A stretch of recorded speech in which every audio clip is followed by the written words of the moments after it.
Voilà le principe de la Bible. Es-tu lié à une femme? Ne cherche pas à rompre ce lien. La Bible dit, si tu es marié, ne cherche pas à divorcer. N'es-tu pas lié à une femme? Ne cherche pas une femme. Si tu veux dire, ah, pour moi le mariage c'est un problème, ne te marie pas. Mais si jamais tu es marié, ne cherche pas à rompre. Ne fais rien, ne médite pas, ne pense pas. La Bible déconseille de méditer sur la rupture, sur le divorce. Voilà Malachie 2,16. Ça c'est le principe. Car c'est Dieu qui parle. D'abord, on dit l'Éternel, c'est bien qu'on peut planter ici. Car je hais la répudiation. Dieu déteste le divorce. Dans la Bible, le mot répudiation, c'est synonyme de divorce. Nous disons divorce. Dans la Bible, on utilisait plus le mot répudiation. Donc, Dieu déteste le divorce. Le divorce n'est jamais la volonté parfaite de Dieu. Dieu n'autorise pas le divorce. Marc 19, que l'homme donc ne sépare pas ce que Dieu a joint, ce que Dieu a uni, que l'homme ne sépare pas. Et quand on dit que l'homme ne sépare pas, souvent, comment on comprend ce texte? On comprend ça. Quand on dit que l'homme ne sépare pas ce que Dieu a joint, on dit, faut pas que ma tante là me sépare, faut pas que mon oncle là me sépare. Non, même toi-même. C'est comme quand on a dit, tu ne tueras point. Tu ne tues pas quelqu'un, tu ne te tues pas également toi-même. Voilà pourquoi le suicide c'est un péché. Alléluia. Tu ne tueras point, tu ne tues pas quelqu'un d'autre, tu ne te tues pas toi-même. Parce que, pourquoi tu ne tues pas l'autre? Parce qu'il ne t'appartient pas. Pourquoi tu ne te tues pas? Parce qu'en réalité, si tu n'es pas créé seul, tu ne t'appartiens pas. Alléluia. Donc quand on dit que l'homme ne sépare pas ce que Dieu a joint, que quelqu'un ne te sépare pas, mais toi aussi ne te sépare pas. Donc c'est une interdiction qui nous concerne personnellement aussi. Ça c'est la volonté parfaite de Dieu, c'est un conseil. Dans l'Ancien Testament, dans l'Ancienne Alliance, on pouvait divorcer pour fraude. Deutéronome 22, 13 jusqu'au verset 21, j'ai sauté pour que ça ne soit pas long. Si un homme qui a pris une femme, je vous donne le contexte, dans l'Ancienne Alliance, on se mariait et la garantie du mariage, c'est la virginité de la femme. Il fallait que la femme soit vierge. Si elle n'était plus vierge, le mariage n'était pas. Donc, il y avait un test de virginité. Si un homme qui a pris une femme est allé vers elle, éprouve ensuite de l'aversion pour sa personne. Si un homme qui a pris une femme est allé vers elle, éprouve ensuite l'aversion pour sa personne. Si lui impute des choses criminelles et porte atteinte à sa réputation en disant « J'ai pris cette femme et je me suis approché d'elle et je ne l'ai pas trouvée vierge. » Donc, il n'a pas dit non. On a dit « Vive les mariés, ouais !» Et puis, il est avec la femme et puis il dit « La femme n'est pas vierge. » Au bout d'une semaine, non, la femme n'est pas vierge. Et puis on dit « Quoi ?» Donc, il vient dire ça aux gens. Oh, il ne veut pas divorcer. Il ne veut pas dire je divorce. Non, il veut dire parce qu'il donne son intention devant les gens d'abord. Donc il vient vers les anciens, il dit non, on m'a trompé. J'ai été trompé. Il y a eu faute. J'ai été trahi. Je me suis marié en pensant qu'elle était vierge. Au verset que j'ai sauté, on dit si on cherche les preuves, parce que les parents de la fille avaient toujours les preuves de sa virginité quand il y avait le test de la virginité. Donc le premier contact sexuel, on connaît ces choses-là. S'il y avait du sang, c'est qu'elle était vierge, etc. Et tout ça. Donc les parents apportaient la preuve aux anciens, ils nous racontent n'importe quoi. Mais c'était menteur. Il a d'autres problèmes, mais c'est qu'il là, c'est pas vrai. Donc il a apporté la preuve, et si la preuve était vérifiée, on trouvait que les parents ont raison et que l'homme il a voulu juste il a voulu être un peu malhonnête. Donc on condamne l'homme. Alléluia. On condamne l'homme. Mais si le fait est vrai, si la jeune femme ne s'est point trouvée vierge, on fera sortir la jeune femme à l'entrée de la maison de son père. Elle sera lapidée par les gens de la vie. Elle mourra parce qu'elle a commis une infamie en Israël, etc., etc. C'est-à-dire que si c'était vrai, le mariage était déclaré nul. Donc, il y avait un divorce. C'était un divorce. On tuait la femme, puisque c'est sa femme qui a menti. Et puis, l'homme avait le droit de divorcer. Voilà. Donc, c'était un divorce accordé par fraude. Et beaucoup de gens, pourquoi je reviens dans l'Ancienne Alliance? Parce qu'il y en a certains qui, essayant de trouver l'exception biblique, parce que Dieu, la volonté parfaite de Dieu, pas les divorces, il y a ce qu'on appelle les exceptions. Certains viennent dans ce texte-là, dit quand un mariage est faux, c'est-à-dire qu'un mariage est faux, il y a eu un mensonge avéré, c'est-à-dire que tu es partant au mariage et tu as trouvé que tout ce qu'on t'a dit est faux, tu pouvais demander le divorce. Et il y en a certains qui s'appuient là-dessus. Donc, en fait, en réalité, ce n'est même pas un divorce, c'est l'annulation du mariage. Le mariage est déclaré nul. Je vous le dis parce que vous pouvez passer dans une assemblée qui se réfère à ce texte-là. Est-ce qu'il faut les condamner? Chacun de voir aussi. Ce qui est sûr, c'est que c'est biblique. L'annulation, c'est dans l'Ancienne Alliance. On annule le mariage parce que c'est faux. Il y a eu quelque chose d'avéré. Il y a eu des cas comme ça dans les églises. Vous savez que les églises, la logique du mariage biblique, c'est que vous faites des propositions, vous ne vous connaissez pas sexuellement. Vous faites des fiançailles, vous ne connaissez pas sexuellement. Vous vous mariez, vous ne connaissez pas sexuellement. C'est la Bible. Même si Dieu nous a trouvés, on avait déjà fait... Mais la règle, c'est pas de contact sexuel avant le mariage. Et je vous ai dit, j'ai eu la grâce de suivre cette règle-là. Maintenant, il y a des gens qui ont fait cette règle-là, qui sont retrouvés. Par exemple, l'homme a dit, non, moi je suis en pleine forme. Et puis quand on se marie, l'homme est impuissant. Il connaissait ça, c'est pas que c'était faux, il connaissait ça. Il était informé. Il y en a certains qui disent, dans ce cas, on applique le texte. C'est un faux mariage. L'homme, il savait que, parce que, quoi, il est impuissant. Il faut d'abord régler tes problèmes. Ne viens pas donner d'autres problèmes, parce que la sexualité, c'est un fondement du mariage. Mais tu as monté comme ça, toi aussi. Donc, il y en a certains qui s'est basé dessus. Mariage nul. Donc, dans ce cas, mariage non avenu. Donc, il y en a certains qui disent, quand un mariage est basé sur le mensonge, annulation du mariage. Et certains disent, la Bible dit, on applique ça. Même Dieu reconnaît que c'est un mariage nul. À ça, l'ancienne alliance. Donc, il y a des gens qui font référence à ce texte-là. Il y a aussi, on pouvait aussi divorcer dans l'ancienne alliance pour quelque chose de honteux. Deutéronome, chapitre 24, verset 1, il est écrit, supposons qu'un homme ait épousé une femme et que plus tard, il cesse la considérer avec faveur parce qu'il trouve quelque chose d'infâme, de honteux à lui reprocher. Alors il dit, je l'ai de divorce et il remet la renvoie chez lui. Bon, c'est le fameux texte où les Juifs se sont appuyés à l'intérieur pour divorcer pour tout et rien. Parce que le texte ne précise pas qu'est-ce qu'on appelle quelque chose de honteux. On dit, bon, tu épouses. Et vous voyez la dictature, l'ancienne alliance. L'ancienne alliance, c'est l'homme qui demande le divorce. La femme, tu es qui? Tu acceptes, tu ne divorces jamais. C'est l'homme qui a le dernier mot. Celui qui décide qu'on se marie, celui qui décide qu'on divorce. Voilà. Donc voilà pourquoi on parle plus de l'homme qui divorce. On dit que si l'homme trouve qu'il y a quelque chose de honteux, mais quelque chose de honteux, c'est quoi? Les Juifs se sont rentrés dans ce texte-là pour écrire, pour faire tout et n'importe quoi. Donc, tu toussais fort pendant longtemps, on dit non, tu tousses fort. Moi, je trouve que c'est pas correct. Allez, divorce. Tu prépares mal. Ah non, je trouve divorce. Tu as éternué. Non, tu as trop éternué. Non, tu peux bailler. Comment tu bailles comme ça? Divorce. Donc, et comme l'apôtre Paul a dit que Moïse a dit, il est censé que tu es qu'il a des divorces. C'était quoi le motif là du divorce? Parce qu'en fait, pourquoi il fallait écrire une lettre? Il fallait donner le motif pour lequel tu as divorcé. Parce que c'était une protection pour la femme. Parce qu'en fait, si tu divorçais, les gens pensaient que c'était parce que tu étais infidèle. Et si tu étais infidèle, on te lapidait. Donc, pour ne pas lapider la femme, il fallait écrire une lettre. Quand les gens disent, oh, mais elle est là, pourquoi? Parce qu'elle a commis l'adultère. Dit, non, regarde, mon mari a écrit une lettre. On a divorcé pour tout, mais pas pour l'adultère. D'ailleurs, c'est à cause de ça que les gens divorçaient pour tout et rien. Tu m'énerves un peu, tu t'es jeté, je suis de mauvaise humeur, je veux pas te voir, divorce. Donc, et il disait, Moïse nous a permis de divorcer. C'est l'histoire là. Moïse nous a permis de divorcer. Et c'est là où Jésus arrive. Et Jésus vient, on pose à Jésus la question, mais Jésus, Moïse nous a permis de divorcer. Il nous a dit une seule condition. On écrit la de divorce et tout. Et Jésus revient donc sur la question du divorce. Et par la même temps du remariage. Matthieu 18, 19, 8. Il leur répondit, c'est à cause de la dureté de votre cœur que Moïse vous a permis de répudier vos femmes. Au commencement, ce n'était pas ainsi. Jésus rétablit les choses. En réalité, la volonté de Dieu, c'est qu'il n'y ait pas de divorce. S'il y a divorce, c'est parce qu'il y a un cœur dur. Jésus donne une prophétie. Il dit, là, il y a divorce, il y a forcément un cœur dur. Sinon, les deux cœurs sont durs. Le divorce, c'est une question de dureté de cœur. Alléluia. Donc, Jésus dit, non, Dieu ne permet pas le divorce. Mais Jésus donne une exception. C'est une exception. Ce n'est pas la règle. Et l'apôtre Paul ajoute une autre raison pour laquelle l'exception de divorce peut être prononcée. Matthieu 19, 9. Aussi, je vous déclare que celui qui divorce et se remarie commet l'adultère, sauf en cas d'immoralité sexuelle. C'est-à-dire, dans ce texte, Jésus semble dire que s'il y a adultère, celui qui subit l'adultère peut envisager le divorce et peut envisager le remariage. Et c'est ce que le texte dit. Et beaucoup les croyants s'appuient ce texte-là. Il faut dire, c'est une exception, c'est toléré, c'est la volonté permissive de Dieu. Toutefois, on peut pardonner l'adultère. Maintenant, vous trouverez des gens qui ont fait l'analyse de ce texte-là, qui disent ce texte-là, est-ce qu'il parle vraiment de l'adultère? Parce que le mot qui est utilisé pour adultère en grec, c'est porneia. Or, porneia parle plus de fornication.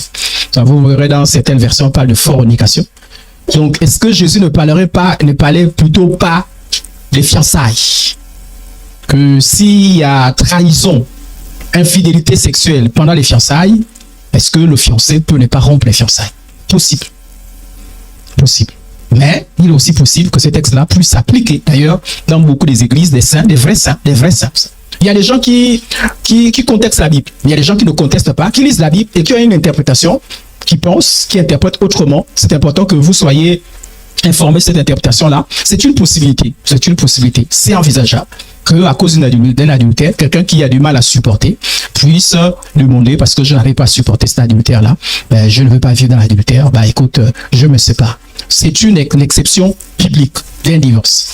Et de ce divorce-là, est-ce que le remariage peut être envisagé? Nous allons revoir là-dessus. Mais il semble aussi envisager l'option du remariage. Dans le cas de l'adultère, ça semble être clair. Même s'il y a des choses qu'on peut redire dessus. Mais ça semble être clair. Quelqu'un qui a divorcé pour cause d'adultère ou d'infidélité, c'est une raison biblique. Voilà pourquoi vous entendez souvent dire divorce biblique. Hein, vous entendez l'expression, on va vous dire, c'est un divorce biblique ou pas biblique? Non pas que Dieu est d'accord avec le divorce, mais il y a des divorces, ça dit que c'est l'exception biblique. Ça dit que la Bible dit c'est possible si quelqu'un n'arrive pas à supporter l'adultère. Quand bien même ce n'est pas toléré, mais Dieu permet cela. Donc il y a un autre cas aussi où Dieu permet. C'est le cas, ce texte-là, 1 Corinthiens 7. Donc, si deux personnes sont mariées, ils sont comment? Elles sont comment? Mariées. Les deux personnes sont mariées. Au moment du mariage, les deux étaient des païens. Si toi, tu es chrétien, tu vas épouser un païen. Dès que tu vas épouser une païenne et qu'il y a des problèmes, c'est toi-même. Voilà, là, tu as cherché tes propres problèmes. Les deux sont païens au moment du mariage. Et puis, l'une des personnes se convertit. La Bible dit, aux autres, ce n'est pas le Seigneur, c'est l'apôtre Paul. Voilà pourquoi on appelle ça l'exception paulienne ou de Paul. Si un frère, on commence par le frère, si un frère a une femme non croyante et qu'elle consente à habiter avec lui, qu'il ne la repudie point. C'est-à-dire, l'homme s'est converti et la femme est restée. Parfois, c'est dur d'envisager ça, hein, mais j'ai déjà vu. L'homme qui dit, moi je suis Jésus, et la femme dit, pardon, moi ton état de Jésus là, je suis pas à l'intérieur. Parfois, on pense que non, c'est plus les hommes qui sont durs, les femmes se convertissent, et puis les hommes ne suivent pas. Si, il y a aussi, j'ai déjà vu, où la femme, l'homme dit, moi c'est le Seigneur, la femme, moi ton histoire du Seigneur, je suis pas à l'intérieur. Et c'est le cas ici. Si un frère a une femme non croyante et qu'elle consente à habiter avec lui, qu'il a repudie pour ça dit quoi? Ça dit, vous êtes des païens, tu t'es converti, Jésus qu'est-ce que tu as rempli, tu es un vrai chrétien, mais tu as une païenne. La Bible dit, tu ne divorces pas. Ça dit que la femme dit, moi je suis avec toi, sois avec ton Jésus, mais je ne te quitte pas. La Bible interdit aux chrétiens de divorcer. Non, j'ai une païenne chez moi. Oui. La Bible dit que tant que celle-là ne demande pas le divorce, tu restes avec elle. Avoir une païenne chez soi n'est pas une raison de divorce. Ce n'est pas une raison biblique. Ça dit, la païenne dit, moi je vais rester avec toi. Tu t'es converti, toi avec ton histoire de Jésus, avec ton histoire de Jésus, mais moi je ne crois pas. Moi je veux rester avec toi. La Bible dit que le frère là ne repudie point sa femme. Et c'est que la Bible dit. Et si une femme, on fait l'inverse, si une femme est un mari non croyant et qu'il consent à habiter avec elle, qu'elle la répudie, point. Mon mari c'était païen. La Bible dit, tu restes avec le mari là. En fait, autrement dit, la Bible dit que celui qui a le cœur transformé ne demande pas le divorce. Parce qu'à qui on interdit de divorcer? C'est le chrétien. Il se la soit en Christ chrétienne, c'est elle qu'on interdit de divorcer. Maintenant on dit, maintenant si le païen ou la païenne, on comprend? Si le frère qui a la femme païenne, la païenne dit je ne veux plus, la Bible dit laisse-la partir. Si la sœur qui a eu le mari païen, le païen dit je ne veux partir. Autrement dit, si le païen, si le non-croyant se sépare, qu'il se sépare. Ah oui, parce que le croyant, lui, n'est pas dans une histoire de Bible. Donc lui, s'il dit que je ne veux plus, la Bible dit le frère est libre, la sœur est libre. C'est un divorce biblique. Alléluia. Et on ajoute, le frère et la sœur ne sont pas liés dans ce cas-là. Voilà un texte où, semble-t-il, le lien, la Bible dit, ils ne sont pas liés. Ils ne sont pas liés. Le frère, le païen a dit pas. Dieu tolère ça. Que le païen parte. Mais si le non-croyant veut rester, toi, tu ne le laisses pas partir. Tu ne dis pas, non, moi je prie tous les jours, toi tu bois le vin. Mais vous restez ensemble. Quelqu'un va dire, oh, l'apôtre Paul, comme lui, il veut coincer quelqu'un comme ça là. Donc, non, regarde la raison c'est quoi? La suite dit, qui c'est? Qui sais-tu? sœur en Christ, peut-être que par toi, le mari peut être sauvé. Ou on dit, qui c'est? Toi, frère en Christ, peut-être que par toi, la femme peut être sauvée. Donc, l'une des raisons, c'est quoi? C'est le salut. Mais il y a des gens qui font le texte qui disent, bon, moi, je vais épouser un païen. Qui c'est? Peut-être que... Toi, même là-bas. On a dit, quand vous étiez mariés, tu ne connaissais pas la Bible. On parle de gens qui ne connaissaient pas la Bible. Donc on dit, ah, là, c'est le cas de divorce pas. Si toi, tu allais chercher des problèmes, après tu me dis, Dieu. Tu vas être honnête pour dire, Dieu, je le connais. Fais comme tu veux. Voilà où commencent les dilemmes. Pourquoi je vous ai dit, quand vous priorisez le salut, évitez les histoires du divorce. Pourquoi? Je vous explique. Ainsi, une femme mariée est liée par la loi à son mari tant qu'il est vivant. Mais si le mari meurt, elle est dégagée de la loi qui la liait à son mari. Si donc l'union de son mari, elle devient la femme d'un autre homme, elle sera appelée adultère. Mais si le mari meurt, elle est affranchie de la loi, de sorte qu'elle n'est point adultère en devenant la femme d'un autre. Le divorce a ceci. C'est que quand tu divorces et que tu te remaries, tu es confronté à ce texte. L'autre est vivant. C'est-à-dire, là, vous savez, il n'y a pas un chapitre où la Bible parle clairement du divorce. Article 1, divorce pour. Les textes, on les prend, on essaie un peu de les analyser, de le comprendre. Il est écrit, celui qui repudie sa femme et qui en épouse une autre commet un adultère à son égard. Ça veut dire quoi? Quand il y a un divorce, il y a deux cas de figure. Il y a celui qui divorce et celui qui subit le divorce. Celui qui a un problème, c'est lui-là. Est-ce qu'on a compris? On dit, si toi tu divorces, Jésus a dit, sauf pour adultère. Mais s'il n'y a pas l'adultère, si tu n'es pas dans le cas de couple mixte, tu divorces, tu épouses quelqu'un d'autre, tu es dans l'adultère. Si tu dis non, elle m'a énervé, comment? Ça fait 5 jours qu'elle ne prépare pas, j'ai divorcé. Est-ce que c'est un divorce biblique? Est-ce qu'elle a adultère? Est-ce qu'elle a adultère? Est-ce que c'est un couple mixte? Non. Et même si c'est un couple mixte, est-ce qu'on a demandé aux croyants de divorcer? Non. Si tu divorces et tu épouses quelqu'un d'autre, tu as des problèmes. Sauf les cas exceptionnels. Le couple mixte, j'enlève le couple mixte, je reste plus dans l'adultère. Voilà un texte où quelqu'un peut dire, bon, l'adultère, etc. et tout ceci. Mais s'il n'y a pas l'adultère, il n'y a aucune autre raison. La Bible dit, tu divorces, tu épouses quelqu'un d'autre, tu es dans les problèmes. Et si une femme quitte son mari, là on a précisé, hein, ça dit non, c'est plus l'homme, non. On dit si une femme quitte son mari et épouse un autre, elle commet un adultère. Non, je l'ai quitté parce que non, un méchant, il ne me donnait pas l'argent. Ce n'est pas une raison biblique. Non, mais regarde, la manière dont il me parlait, ce n'est pas une raison biblique. Pas une raison biblique. Dans certaines assemblées, vous irez. Moi, je vous enseigne, hein, je vous dis tout. Maintenant, après, vous priez et puis vous avez toute la lumière. Mais je vous dis tout. Dans des milieux chrétiens, où il se trouve des vrais frères, je ne parle pas des sectes. Les saints, là, par la lecture de la Bible, estiment que celui qui n'a pas le droit de se remarier, qui est dans les problèmes quand il se remarie, c'est celui qui divorce. C'est non celui qui subit le divorce. Ça dit que j'étais là. Et puis un beau matin, la soeur dit, je pars. Dans ce milieu, on dit non. C'est elle qui a des problèmes. Toi, tu es libre de faire ce que tu veux. Si le mari te dit, je pars, elle dit, ok, c'est lui qui est parti.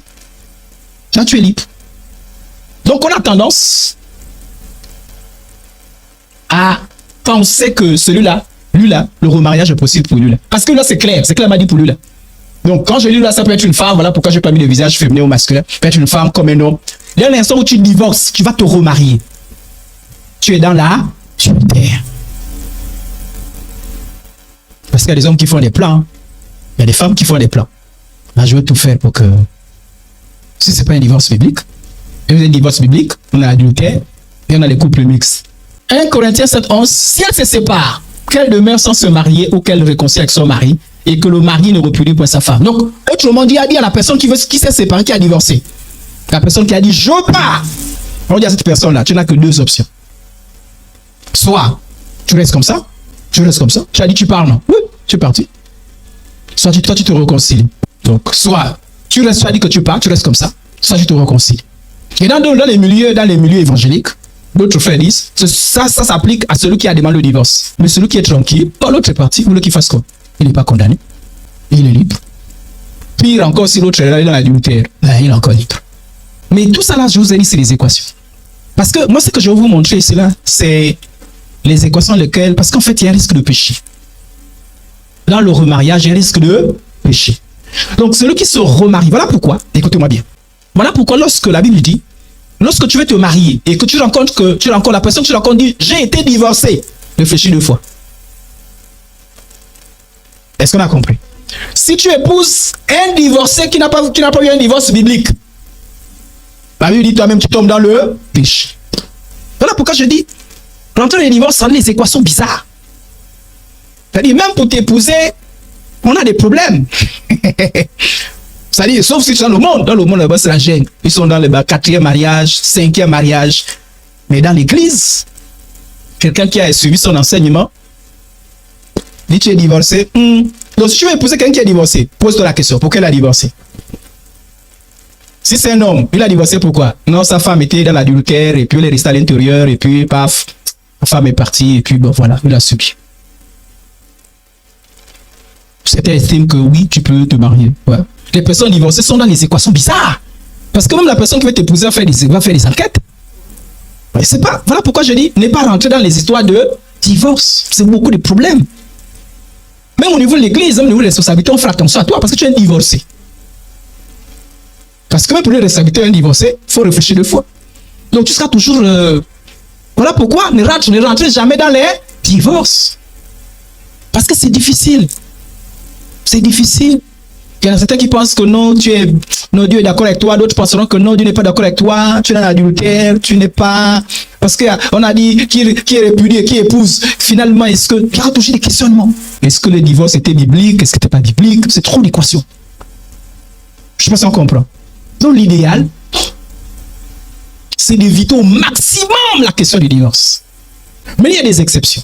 Donc, si tu rencontres un homme marié, tu rencontres une femme divorcée, un homme divorcé, bien d'abord, pose-toi la question. Son divorce, c'est comment? Réfléchis bien.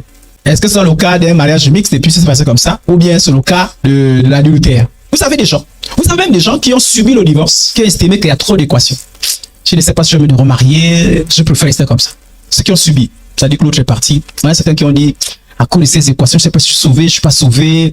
Pour éviter trop d'équations, avec moi, par rapport au salut, je préfère rester comme ça. Qui a fait ça? Oui, il pose la question. Un païen qui est divorcé, il est païen. Oui, il est païen. Les choses anciennes sont passées, toutes choses sont devenues nouvelles. Parce que ça, c'est une sœur qui dit, non, j'ai trouvé un païen divorcé. Sœur, toi, tu as laissé quoi chez les païens? Mais le païen qui s'est converti, la païenne qui s'est convertie, ben il est converti, ça va. Elle se marie. Alléluia. Elle se marie, il n'y a pas de souci. Elle se marie. C'était les choses anciennes sont passées. Tout, quand tu es païen, tout ce que tu fais, Dieu s'en tenir compte, s'annonce à chacun se repentir. Voilà, c'est tout, c'est bon. Le divorce n'est pas une question à prendre à la légère dans la précipitation. Cette décision doit découler. J'ai remarqué quelque chose et j'aimerais vraiment vous parler à ce niveau-là. Nous croyons à la dot. Et la dot est biblique. Et nous disons qu'au moment de se marier, il faut avoir la bénédiction des parents. Et parfois, pour la bénédiction des parents, c'est bas. Donc, qu'est-ce qu'on cherche? On cherche la bénédiction des parents. Et on cherche la bénédiction du pasteur. Le pasteur, voilà, tout ce qu'on est chrétien et tout ça. Moment de divorce. Et je trouve que c'est pas juste et je trouve que c'est pas biblique. Parce que dans la Bible, ça ne se faisait pas comme ça. C'est-à-dire, au moment du divorce, tu décides seul dans ton coin. Tu ne consultes personne. Tu n'es pas venu me voir le pasteur, même pas papa, même pas maman. Tu ne vois personne. Tu refuses même d'en parler. Chez les Juifs, ce n'est pas comme ça. Et même dans notre tradition, ce n'est pas comme ça. Dans notre tradition, dès qu'on disait qu'il y avait un problème, les familles se réunissent. Le mariage est tellement sacré que pour y entrer, il faut tout un protocole. Et pour y ressortir, si jamais il y a l'obligation, il faut tout un protocole. Je trouve que c'est juste. Et je dirais ça à tous les autres mariés qui vont se marier ici. Quand vous venez, si vous mariez dans votre coin là-bas, vous vous mariez, il n'y a pas de problème. Nous, l'église vient seulement, ils se marient, alléluia, amen. Mais si vous voulez faire un mariage comme la Bible dit, c'est-à-dire que la bénédiction des pasteurs, etc., je vais t'avertir que toi, pour te marier là, tu veux faire tout le protocole. Si jamais il y a un problème, ne viens, il ne faut pas que j'apprenne que c'est dans ton coin là-bas. Sinon, c'est pas normal. C'est-à-dire, il y a des gens qui, le divorce, c'est pas un truc que tu te réveilles un bon matin. Non, je souffre. Je souffre. On va répondre à cette question-là. Mais laisse, je souffre. On va revenir. On rentre. Tout ça, c'est à cause de quoi? Du salut. Tout ça, c'est à cause du salut. C'est pas parce qu'on va dans ta vie, parce que c'est un problème de salut. Il y a trop d'équations. Parce que être marié, tu es dans l'adultère, tu fais un divorce qui n'est pas biblique, tu n'as pas peur de ton salut. Et moi, je vois des gens, que les mariés pensent que quand il s'agit des questions de mariage, je fais ce que je veux. Ils oublient qu'ils ont le salut à préserver. Alléluia. Même quand tu es fâché, pense à ton salut. Il y a des gens qui estiment que parce que je suis fâché, je dois me fâcher, le salut m'importe peu. Je fais ce que je veux. Tu comprends? Tu vois? Non, tu ne le vois pas. Dieu voit sa parole. Alléluia. Alléluia. Pourquoi il y a toutes ces barrières-là? Mais parce qu'il faut que ce n'est pas une décision qu'on prend comme ça. Donc on dit, ma soeur, mon frère, on va en parler un peu. Non, je n'ai pas envie d'en parler. Je fais plus ma décision. Waouh. Ah ouais. Quand c'est pour le match, pasteur, entretien. Pasteur, entretien. Pasteur, entretien. Suivi. Oui, c'est là. C'est comme on a divorcé. Qui était informé. Non, non, non. Même les parents sont un peu au courant. Nous, j'ai divorcé. Tu divorces comme ça. Moi, je trouve que c'est pas juste. C'est pas juste. Si tu crois que pour te marier, il a fallu que tu fasses asseoir tante, l'oncle, grand-père, grand-mère. Quand tu veux divorcer, tu vas faire asseoir tout ce monde. Tu les honores aussi. Tu les dis, voilà. Quand il a essayé de vous marier, parce qu'on t'a honoré, on t'a accompagné, on est venu, on a dit voilà, on est venu parler. C'est vrai que c'est aujourd'hui avec la tradition, les gens corrompus, les gens se mettent plus l'argent, mais c'est une manière d'honorer, parce que c'est pour dire que c'est sacré. C'est pour dire que, attention, c'est quelque chose de grand. Donc les gens sont arrivés. La même manière, quand tu veux divorcer, tu amènes les gens à s'asseoir d'abord. Même notre tradition connaissait ça. C'est pourquoi j'ai une autre tradition. Même, c'est-à-dire que le chrétien qui a une intelligence supérieure devait mieux faire même mieux. Tu vas voir les parents. Tu vas voir tes pasteurs. Tu vas voir les gens qui expliquent. Et les gens, je vous ai dit tout à l'heure, le premier dans l'Ancien Testament, quand il y avait accusation, quand le monsieur disait que la fille n'était pas vierge, il va le faire. Est-ce qu'on a dit divorce? On a dit, va d'abord voir les anciens. Et la famille, la partie adverse devait apporter des preuves. Alléluia. On devait voir les anciens, c'est quoi? C'était les anciens qui étaient là, c'est des anciens religieux. Ils devaient porter des preuves. On dit, venez, apportez vos preuves. On appelle les familles. Et il y a pour juger. Nous, on dit seulement non, les avocats au tribunal. Est-ce que le tribunal, c'est la loi? Il y en a certains quelques magistrats encore qui vous donnent encore le temps de réfléchir tout ça. Donc, je dis, ce n'est pas quelque chose, le divorce, c'est pas quelque chose, c'est pas quelque chose qu'on prend à la légère comme ça. Le divorce, c'est une exception, c'est la dernière option. C'est-à-dire que tu dois prouver que j'ai tout essayé, j'ai tout fait, j'ai demandé conseil, j'ai prié. Et la dernière chose qui manquait, qu'il fallait faire, après avoir tout fait, c'est le divorce. Donc, avant de divorcer, si la pensée te passe par la tête, consulte d'abord Dieu. Pourquoi les gens veulent faire les choses sans Dieu? Franchement, Dieu doit être au centre quand tu es content que quand tu es en colère. Quand tout va bien, comme quand tout va mal. Si Dieu se voit quand tout va bien, alléluia, le Seigneur est vivant. Et quand tu es en colère, moi, ceux dont la parole de Dieu ne fait rien, lorsqu'ils sont en colère, me font peur. Frère, la Bible dit que, non, je m'en fous la Bible. Ah oui, parce que tu es en colère. Même si Dieu dit ça, oui, tu me fais peur. Je me dis que tu fais ça par ignorance ou par faiblesse. Mais quand même, quand on te dit, la Bible dit, quand même, c'est sacré. C'est Dieu qui parle. Alléluia. Et quand la Bible dit, on n'a pas besoin de ton raisonnement. La Bible, c'est la soumission et l'obéissance. Est-ce qu'on a dit que c'est un débat? La seule chose que tu peux dire, non, là, c'est mal interprété. D'accord? Ce que vous me dites là, c'est pas biblique. Je pense que c'est mal interprété. Mais si tu sais que c'est Dieu qui dit comme ça, mon frère, ma soeur, tu es chrétien, il n'y a pas de débat à faire. Et si tu sais que Dieu est le centre de ta vie, tu n'as pas peur de consulter Dieu. Il y a des gens qui ne veulent même pas consulter Dieu. Tu veux divorcer, tu n'as même pas jeûné, tu n'as pas prié. Tu n'as rien fait. C'est-à-dire que quand c'est le mariage, tu as fait 1 mois de jeûne et de prière. Alléluia. Pour entrer, tu as fait 1 mois de jeûne et tu veux sortir, tu ne pries même pas. Tu dis, Seigneur, excuse-moi, mais je veux divorcer. Je divorce. Tu es sûr?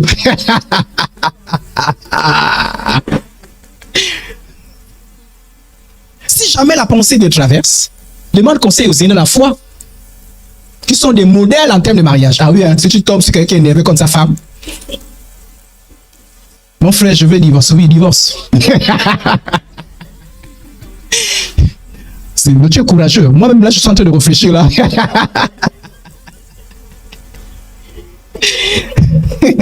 Alléluia. Faut que ce soit un modèle, quand même. Amen. Donc, va voir des aînés. Mais là, qui font des choix, non, lui, là, il est un peu trop dur. Si je parle, là, il ne va pas me donner l'autorisation. Lui, là, il me dit toujours oui à tout. Il dit que oui, le Seigneur, non, Dieu comprend. Non, je parle, je m'avais chez Dieu comprend. Dieu comprend, j'ai envie de te parler. C'est comme, non, là, je suis embêté, là, je vais divorcer. Oui, Dieu comprend. Divorcer. C'est normal. Ah oui, il y a des gens qui cherchent un conseiller, hein. Qui cherchent un conseiller en fonction. On n'a pas lu l'histoire du roi qui voulait faire la guerre, là. Ils étaient deux rois qui sont retrouvés de faire la guerre. Et là, il va consulter, il dit non, lui, il me dit toujours mauvaise chose. Non, non, non, non. Moi, je parle mes prophètes qui sont là. Voilà. Il a appelé les prophètes. Est-ce que je peux aller faire la guerre? Oui, roi, tu es le héros, tu es plus fort, tu es champion, va en guerre. L'autre a dit, ah, consulte d'abord lui qui est là-bas. Il dit non, lui là, il est bizarre. On l'a quand même appelé. On a dit, je parle en guerre. Lui là, a dit non, si tu parles, on va te tuer. Il a dit, vous voyez, non. Vous voyez. Mais lui dit, c'est la vérité. Hein? Amen, amen. Il fallait consulter, même si tu es en colère. Ne fuyez pas. Ici, j'ai vu, quand j'en vais divorcer, il ne veut plus parler aux personnes spirituelles. Le pasteur dit, assieds-toi. Non, je ne sais pas. Non. Frère, ça. Non, c'est grave. C'est la pire des choses à faire. C'est la pire des choses à faire. Je pense qu'il faut se demander conseil par honneur à la famille. Faire asseoir la famille. C'est une arnaque que de divorcer sans faire asseoir la famille. Parce qu'on me dit se marier, tu as fait asseoir la famille. Ils ont cotisé, non? Ils étaient là, non? Ils ont porté les pailles, non? Pourquoi doivent être surpris d'avoir que tu as divorcé? Viens faire le compte rendu. Donne-leur aussi le temps de réagir. Ils vont aussi dire, nous aussi, on va connaître d'abord ce qu'est le problème. Alléluia. Ils vont appeler, ils vont réagir, ils vont faire. Maintenant, à la fin, ils te disent, nous aussi, on a essayé, tu es libre. Au moins, tu as déjà quelque chose. Au moins, tu as consulté. C'est ce qu'on fait, c'est ce qu'on fait. Non, je trouve que c'est injuste. C'est-à-dire, quand c'est le mariage, vous embarquez tout le monde. Tout le monde. Venez. Quand c'est le divorce, personne seul. J'ai divorcé. Et quand tu vas te remarier, tu veux encore qu'on revienne. Moi, revenir. Non, pas seul.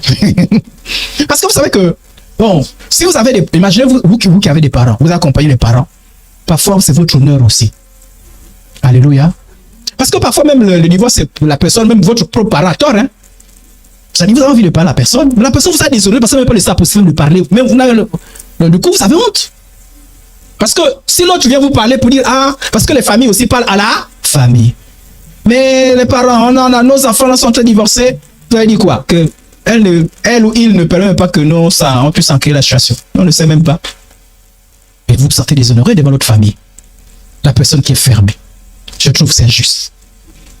Quand vous voulez divorcer, tenez compte des enfants. C'est la vérité.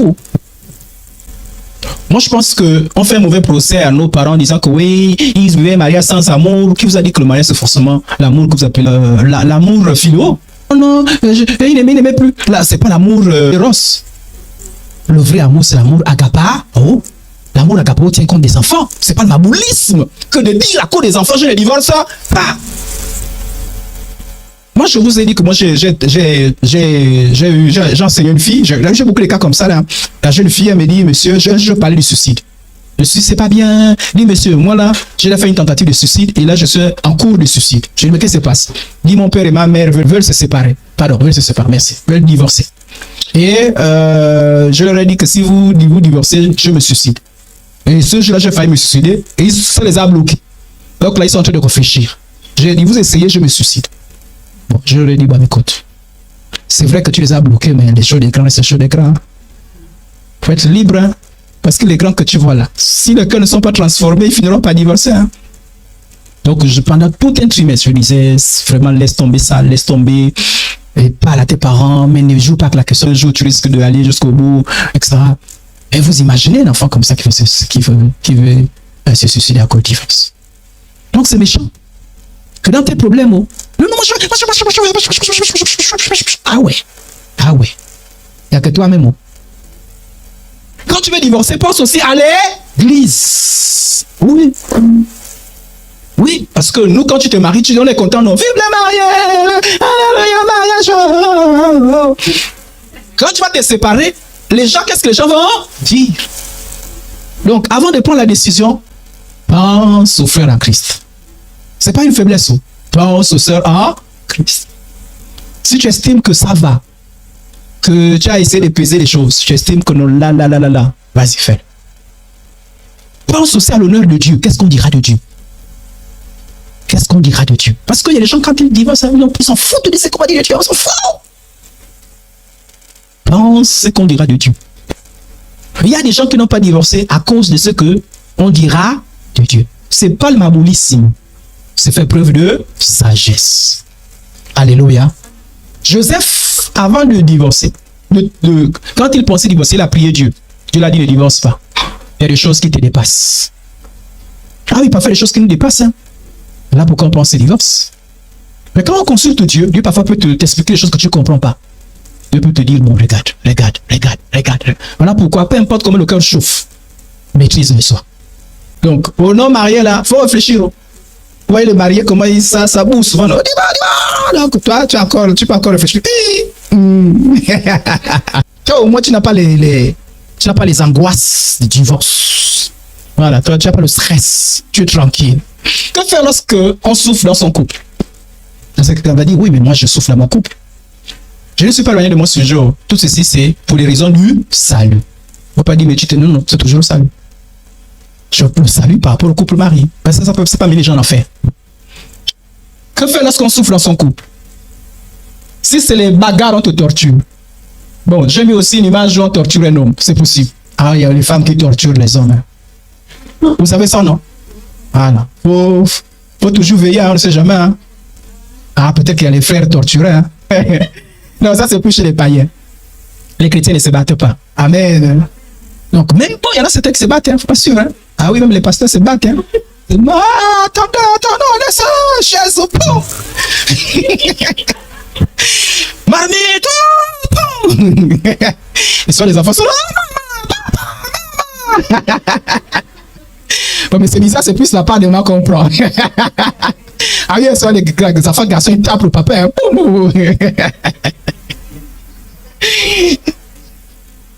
Proverbe 22, verset 24. Ne fréquente pas l'homme colère, ne va pas avec l'homme violent, de peur que tu n'habites à ses sentiers et qu'il devienne un piège pour ton âme. Si tu sens que tu risques de mourir, fuis. Fuis. Va chez tes parents. Va chez quelqu'un. Fuis. Et si tu sens qu'il n'y a pas un changement, sépare-toi. Oui. Ça, c'est cas de vie de mort. Là, Dieu est avec toi. Alléluia. Voilà. Cas de violence, non. Faut fuir. Fuir. J'espère pas quelqu'un qui est en train de dire, ah oui, moi je souffre aussi, non, je veux fuir. Doucement d'abord. Doucement. J'ai parlé de violence physique, où il y a les machettes, il y a les bâtons. Maintenant, sauf les cas extrêmes, ne soyons pas naïfs de croire qu'il existerait un mariage sans un minimum de souffrance. Qui vous a dit que le mariage, il n'y a pas un minimum de souffrance? Je souffre. Qui t'a dit que le mariage n'a pas un minimum de souffrance? Je vais vous lire la Bible, non? On peut lire la Bible. Mais si tu te maries, tu ne commets pas de péché. La Paul a dit, il ne faut pas te marier. Frère, la Bible dit, il ne faut pas te marier. Le frère dit, au nom de Jésus, non. Mais la Bible dit, si tu te maries, tu ne commets pas de péché. Mais, je saute là, on parle de filles et tout ça. Mais les jeunes, les gens mariés, les gens, est-ce que nous sommes mariés? Connaîtront bien des souffrances et je voudrais les épargner. Donc, si tu veux, je suis libre, je veux la paix. Ne te marie pas. J'ai un petit cœur, je veux la paix. Ne te marie pas. Car le mariage n'est pas un morceau de pain au chocolat. Il y a du citron à l'intérieur. Est-ce qu'on comprend ce que je suis en train de dire? C'est la naïveté de croire qu'on peut se marier. L'apôtre Paul a dit clair, il n'a pas dit peut-être qu'il y a des souffrances. Dans le mariage, il y a des souffrances. Et nous pouvons imaginer les souffrances. On peut mal te parler. Donc, si tu viens, pasteur, je vais divorcer. Pourquoi? Parce qu'on me parle mal. Ah ouais. Qui t'a menti que quand tu te maries, on ne te parle pas mal? Désormais, je vais appliquer ça ici. Avant de bénir un mariage, si moi je dois bénir, je dois faire les cours. Si je dois faire les cours, je t'invite, je te bénis à distance. Je ne m'engage pas. Parce que je dois d'abord t'informer. Tu dois me dire, oui, malgré le fait qu'il y aura des souffrances, je me marie. Parce que le jour que tu dis, je souffre, je dis, on avait dit comme. Non, il ne faut pas vivre la naïveté. Et la naïveté, c'est de croire que là, il y a un mariage, tout va bien. Un mariage, non, je vais mourir. La BCO, là, ouais. Ah ouais. Voilà pourquoi j'aime la Bible. La Bible ne ment jamais. La Bible dit que dans le mariage, il y aura des persécutions. Il y aura des souffrances. Il y a toujours des incompréhensions. Autrement dit, lorsqu'on se marie, c'est pas qu'on est pessimiste. Il faut s'armer un peu avec un minimum de pensée de souffrir. Car vivre ensemble, on souffre un peu. Non, il y a un minimum de souffrance. Et c'est pas toujours évident. Plus on aime, plus on est sensible aux souffrances que l'autre peut nous infliger. Je vous dis, ce que je veux dire, c'est quoi? C'est que, attention, il y a dans le mariage, on a aussi porté sa croix. Parce que pourquoi on divorce? Je vous ai dit, sauf en dehors des cas extrêmes. Quand il m'a énervé, mais mon frère, ma soeur, c'est prévisible. C'est prévisible. Elle m'a énervé, c'est prévisible. Les grèves existent. Il y a les soeurs en qu'est-ce qu'ils font? Les grèves. Il y a des frères en qu'est-ce qu'ils font? Des grèves. Il y a des problèmes, il y a des choses comme ça. Quand tu te maries, c'est que tu es disposé à porter toutes ces choses. Et si tu ne le savais pas, il faut renouveler ton intelligence. La Bible dit, armez-vous la pensée de souffrir.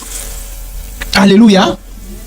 C'est une grâce de supporter les afflictions par motif de conscience envers Dieu quand nous souffrons injustement. En effet, quelle gloire a-t-il à supporter les mauvais traitements pour avoir commis les fautes? Mais si vous supportez la souffrance, vous faites ce qui est bien, c'est une grâce. Ça veut dire qu'il y a des souffrances qu'on porte parce qu'on est enfant de Dieu. Il y a des choses que les païens peuvent faire facilement. Les païens même pourraient peut-être que je divorce pas le chrétien. Il y a des choses que le chrétien supporte à cause de Dieu. Alléluia. À cause de l'institution qui est le mariage. Mais si tu es fragile, pour un petit que je divorce. Il y a des gens qui sont. Moi, je veux dire, quand je me marie, je mets tout le monde là. Je divorce. Ma femme qui m'a dit que je me fais asseoir. Quand j'étais bien, quand j'étais content. Il m'a dit, mais chérie, tu es content? Oui. Mais tu aimes le mot divorce là. J'ai dit, non, c'est toi, c'est souvent toi que j'ai dit, tu ne veux pas, tu divorces. Il dit, mais qui t'a dit que je vais divorcer? Toi, tu aimes trop le mot là. J'ai dit, oui, c'est vrai. Et puis, je me suis reparti. Mais il y a aussi des gens facilement. Tu divorces. Trop facile.